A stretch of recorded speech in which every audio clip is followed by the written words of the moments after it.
Maqaan kiyya Jaarrabbirraa Bilisummaa jedhama. Hoogganaa waraana bilisummaa Oromoo Konyaa Gujii Lixaati. Ayyee hoogganaa waraana bilisummaa Oromoo Konyaa Gujii Lixaa Jaarrabbirraa Bilisummaa mee godina Gujii Lixaa keessatti lolli torbee darbees torbee kana keessas geggeeffamaa akka jiru quba qabna. Waanni achitti ta'aa jiru kun haalli lola sanaa maal fakkaata?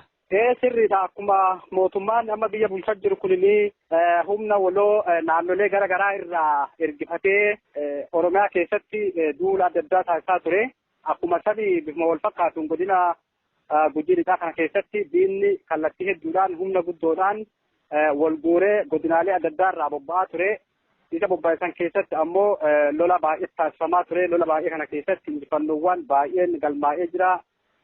Haalli lola kana ammoo qaamni ammoo asitti bobba'e irra caalaan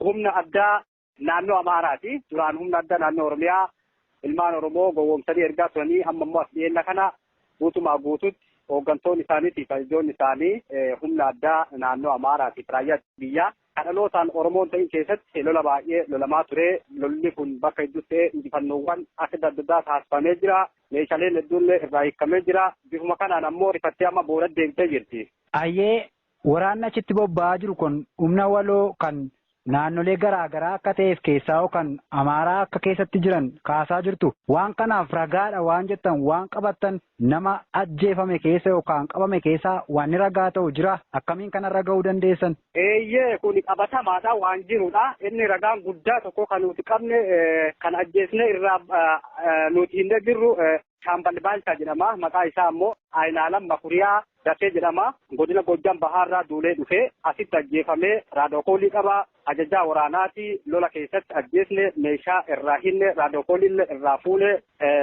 waan adda addaatiin ragaa qabatamaa waraqaa eenyummaa isaa irraa fuune qabatama harkaa kannaa jechuudha. Kun waan ifatti beekamu kun irra caalaa yeroo ammaa kanatti qaamni naannoo Oromiyaatti bobba'ee jiru ilmaan Amaaraa ilmaan Habashaa keessatti bobba'anii gocha suukanneessaa baay'ee dalaguu jiranii jechuudha. Qabatama kun waan jiru FB'dhaan waan sooshaal miidiyaa adda addaa irratti guutumaa guututti gadhiisnee ragaa qabatamaa qabna jechuudha. Daawwattootaa fi dhaggeeffattoota ONM mariin ajajaa Oboozoonii Gujii Lixaa Jaarrabbirraa Bilisummaa waliin tolfanne itti fufa. Gidduun ragaa waraabbii sagalee raadiyoo koolii ajajaa kumaa waraana Bilisiginnaa Shaambal Baashaa Aynaalem Dassee woboo konyaa Gujii Lixaa keessa sosso'aniin ajjeefamee fuudhameerra argame sin dhageessifnee marii keenya itti fufna.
Jaarrabbirraa akkuma tuubaantee ragaa sagalee raadiyoo koolii waliin abamee dhaggeeffattootaa fi daawwattoota keenya gidduun dhageessifnee deebine. Dhugaa keen bulii dubbiin kee dhugaadhaa gaaffii taanutti darbina. Jarri kun achitti bobba'anii keessaa ilmaan Amaaraa finxaaleeyyoonni jechuudha. Dhiibbaa isaan yookaan rakkoo isaan Oromoo irratti geessisuudhaaf karoorfatan addatti waan isin qabatamaatti bira geessan jira. Eeyyee kun rakkoo baay'ee hamma hin jedhamne ajjechaa suukanneessaa amma qofaa miti. Humni kun turee jira. Haga ji'a afurii ga'ee jira. Ifatti akkanatti haa beekamuu qabu malee mataa dhoffatee yeroo baay'ee gaggeeffamaa ture. Yeroo gaggeeffamu kana keessatti ammoo duulli isaanii waa lama. Tokko woboo balleessuuf waraana bilisummaa Oromoo. Lammaffaa ammoo uummata qulqulluu fi qeerroo bilisummaa Oromoo maqaa waraana bilisummaa Oromoo nyaachistanii soortan jedhuudhaan tarkaanfii suukanneessaa irratti fudhataa jiran. Qabanii ajjeesuudhaan guyyumsanuu amma akkaataa haasaa san keessa dhageessanutti qeerroo tokko qabamee jira jedhanii waraanni isaa gabaasa godheefi jennaan ajajaan isaanii ijjeesaa hidheenii jira. Haasaa san keessa hubachuu dandeessa. Ifatti jechuun waan mul'atu ragaa qabatamaa ajjeesaa kan jedhu ergaa dabarsee jira. Kan naannoo bayan hunda qaama socho'aa hundatti tokko dargaggoota keessattuu qaama dargaggeessa kamiyyuu ajjeesu.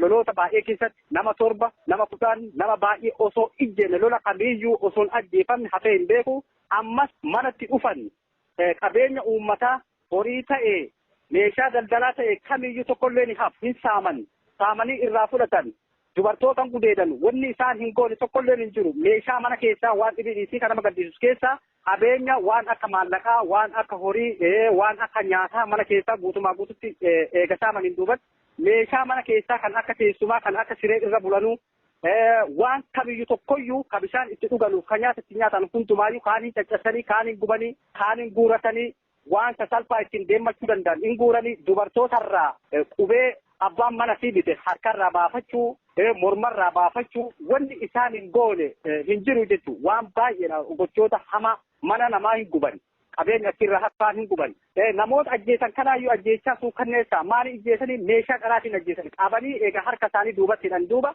meeshaa qaraatiin ajjeesan eega ajjeesanii duuba qaama isaanii xaxxaran eega xaxxaranii duuba saree dura buusanii saree nyaachisanii jechuudha ilma namaa.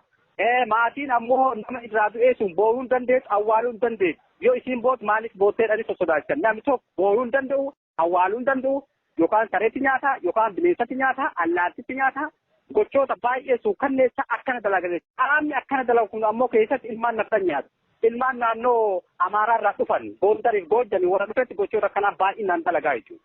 Waraanni bilisiginnaa amma achitti bobbaafame kun akka mootummaa miidiyaadhaan dubbatutti injifannoo gurguddaa naannoo sanatti akka galmeessitu kaasa. Isin haala bakka kanaan dura qabattanii turtanirraa wanti mootummaan jedhu kun dhugaadhaa moo haalli deemaa jiru kun olola siyaasaaf fayyadamaa jira maal jettu kana? Kun baay'ee sobaa jechuudha. Soba guddaan waa tokkoyyuu godhuu hin dandeenye waraana bilisummaa Oromoo bakka kaasuudhaaf baay'een salphatanii itti hin ceeranii. Seera isaanii isaanuun beekanii.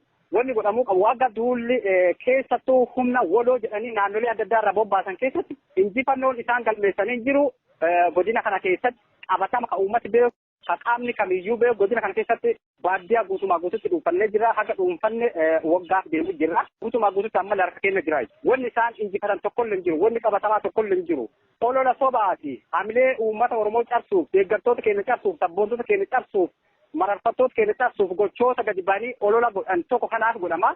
Inni lammaffaa ammoo salphina salphatan harkaan qabna hin balleessina yeroo gabaabaa keessatti ha jedhamee dhaadatanii humna waloo qindeessanii gadi bu'an kaan salphatanii deemanii jechuudha. Reeffi nama isaanii haga ammaa fudhachuu dadhabanii. Reeffi haga ammaa sareetti nyaachuuf jira. Lola intidaa guyyaa gaafa 29 ji'a 8 2022 keessatti lola gaggeeffame keessatti aanaa qarxaatti gaggeeffame keessatti reeffi haga ammaa hin jira jechuudha. Ragaa uummataati. Fudhachuu hin dandeenye. Qaamni reeffa isaayyuu fudhachuu hin dandeenye ammoo injifannoo galmeessee jira jechuun kun salphinaaf seera jechuudha. Salphinaaf seera reeffa fudhachuu dadhabe ka uummati itti kofle ka uummati bal'aan arguu jira.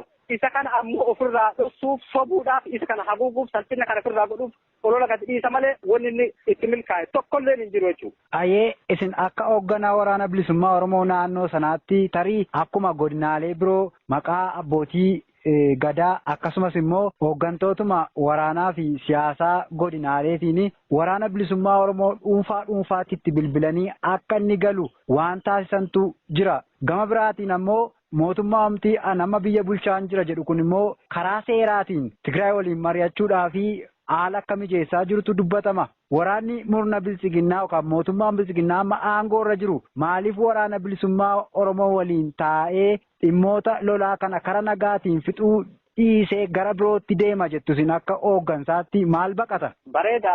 Inni kun wanni inni waraana kana waliin mari'achuu hin dandeenyee fi gaafa waraana kana waliin deebi'ee gaafa waraana kana waliin mari'ate gaafiin uummata Oromoo deebi'uu qaba kan jedhamu jira. Gaafii uummata Oromoo deebisuu waa hin barbaanneef sirna uummata Oromootiif ta'u yookaan akka gaafiin uummata Oromoo gaafii hiree murteeffannaati.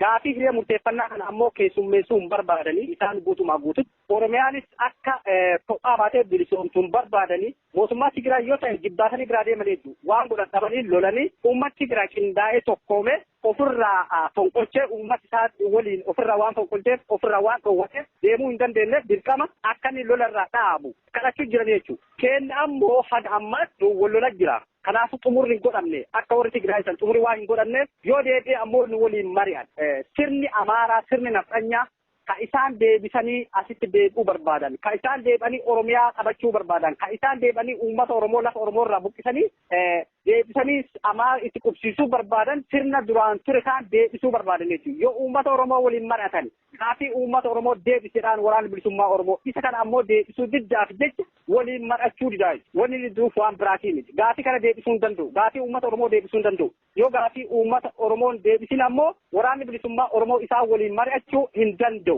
Ayee gaafii biraa tokko kan nu hafe keessaa Gujii Lixaa naannoo uummattoota kibbaatiin wal qabatu rakkoolee garaagaraa uummata Oromoo irratti akka uumaniif keessaa uummata Burjii wajjin waan wal qabatu gochaa ture. Sana akkamiin irraa aantanii naannoo sanatti dhiibbaan uumamaa ture maal fakkaata eenyutu harka keessaa qaba?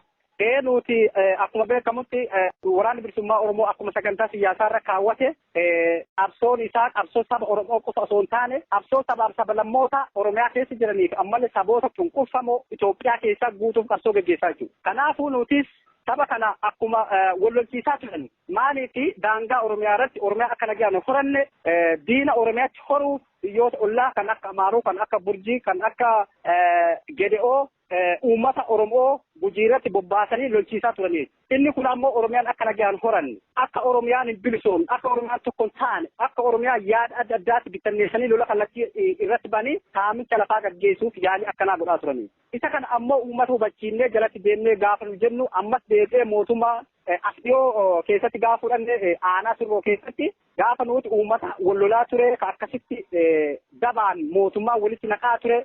Walitti finnee gaafa araarsine bulchaa gandaa erganii guyyaa gabayaatiin guyyaa uummata magaalaarraa waa bitatuu deemu uummata Burjiitiif uummata Gujii walitti araarsinee gaafa nuti magaalaa isaa wal simatanii fuudhan nama tokko erganii bulchaa gandaa nama ajjeesiisanii jechuudha dhossaadhaan. Gaafsan ammoo Gujii nama keessan ajjeese maaliif teettanii jedhaniini uummata Gujii nama baay'eessanii shira baay'ee dalaguuf jiru.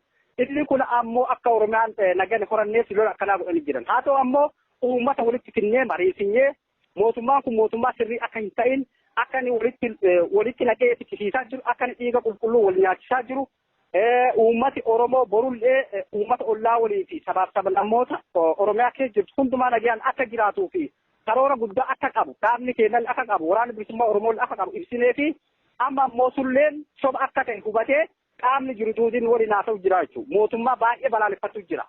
Akka inni shira ta'e kan hunda ibsineefi jirra kanallee irraa amne jirra gara kanallee ammoo uummataaf Oromoo qofa doon taane uummata sabaaf sablammootaas uummata Oromoo waliin cimsinee akka dansaa hariiroo gaarii walitti dhufeenna michooma dansaa uumanii waliin jiraachuuf ammallee hojjechuu jirra daraan hojjechuudhaaf halkanii guyyaa carraaqutti jirra jechuudha. Rakkoo kana guutummaadhaan keessaa bahuudhaa fi uummanni Oromoo maal gochuu qabaa waan gara xumuraa irratti dhaamsa jettan carraanis ni kenna. Wanni uummata Oromoo ta'uu qabu uummata Oromoo gaafa mootummaan gara aangootti dhufe bilisoomnee jirra aangoo horannee jirra jedhanii uummata Oromoo ittiin gowwoomsanii jiran ammaan duuba namni aangoo qabate Oromoodhaa jedhamee labsamaa ture jechuudha. Miidiyaa irratti balballoomsaa turan halkanii guyyaa. Suuta ammoo sirni kun lafa qabate waraanni bilisummaa Oromoo gaafsanuu sirni kun sirna sirrii miti sobaadha. Soba duraanuu mootummaan Itoophiyaa itti fayyadamaa ture. Uummati Oromoo bilisoomne jedhee gaafa inni iyyaa ture qaamni kamiyyuu irraa fudhachuu hin dandeenye. Garuu suuta deemee sirni kun ammoo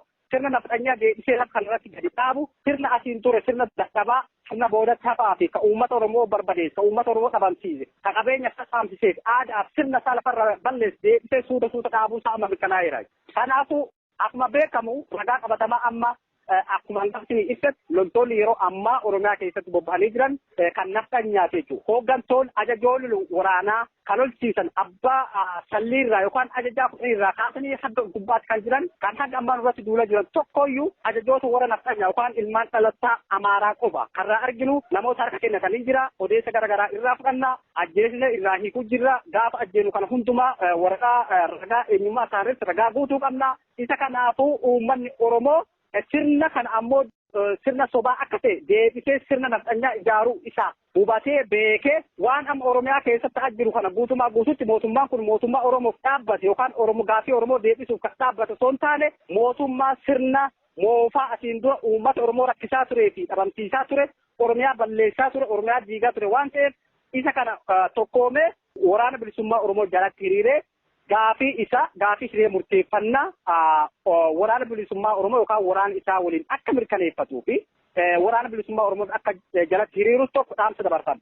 Lammaffaa ammoo tokkummaa akkuma uummata Tigraay tokko ta'ee waraana isaa jalatti hiriiree sodaachisee mootummaa kana ofirraa ittise kana wanni amma jala deemanii marii isa barbaachisanuuf waan biraa miti. Isaan tokkoomee humna horatu. Nuutis tokkoomnee humna horanne nu barbaaduu qabanii jechuudha. Kanaafuu uummata Oromoo kan biyya alaa kan biyya keessa kan dhaabbilee garaagaraa keessa jiran raayyaa ittisa biyyaa keessa jiran poolisa addaa humna Oromiyaa kamiyyuu tokko ta'ee tokkoomee sirna kana ifirraa fonqolchee Oromiyaa walaabaa dhaabee saamicha duguuggaa sanyii amma Oromiyaa irratti deemaa jiru kana ifirraa kaasee Oromiyaa walaabaa akka dhaabu dhaamsa cimsee dabarsaaf. Seelolii dhuma dubbii kana gamnoo humbattala babbaroo delee dagala.